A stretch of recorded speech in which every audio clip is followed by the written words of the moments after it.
पतीचा अपघाती मृत्यू झाल्याचे कळताच पत्नीने गळफास घेऊन संपवले जीवन. 2.5 वर्षाची चिमुकली झाली पोरकी. पतीच्या अपघाताचे निधन झाल्याचे कळताच धक्का बसलेल्या पत्नीने घरात गळफास घेऊन आत्महत्या केल्याची घटना घडली आहे.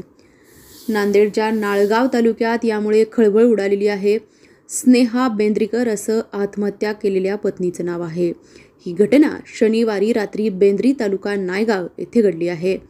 बेंद्री येथील अरुण बाबूराव बेंद्रीकर हे विष्णुपुरी नांदेड येथील महावितरण कार्यालयात नोकरीला होते. काम संपल्यावर शनिवारी रात्री 10 वाजण्याच्या सुमारास ते दुचाकीने आपल्या गावी बेंद्रीकडे परतत होते.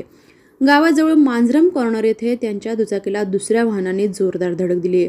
या अपघातात अरुण गंभीर जखमी झालेले होते. त्यांना उपचारासाठी तातडीने नांदेडला नेण्यात आले, मात्र गंभीर जखमी असल्याने उपचारादरम्यान त्यांचा मृत्यू झाला. पतीच्या अपघाताचे वृत्त समजताच अरुण यांची पत्नी स्नेहा कुटुंबियासह पतीला भेटण्यासाठी नांदेडच्या रुग्णालयात आली होती. अरुण यांच्यावर उपचार सुरू असल्याचे त्यांना सांगण्यात आले. नातेवाईकांनी त्यांची समजूत काढून त्यांना बेंद्री येथील घरी पाठवले. मात्र अपघातात पतीचा मृत्यू झाल्याची कुणकुण स्नेहा यांना लागली होती. हे दुःख त्यांना सहन झाले नाही. या घटनेचा त्यांच्या मनावर खोल परिणाम झाला. या दुःखाच्या आणि निराशेच्या भरात त्यांनी मध्यरात्री घरातील एका खोलीत गळफास घेऊन आत्महत्या घेत जीवनयात्रा संपवली.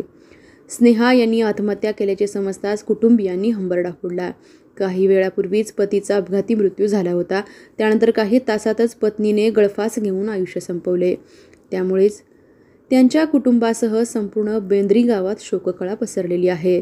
मृत अरुण व स्नेहा यांना 2.5 वर्षाचे एक अपत्य असून आई वडील 2 भाऊ असा परिवार त्यांच्या पश्चात आहे.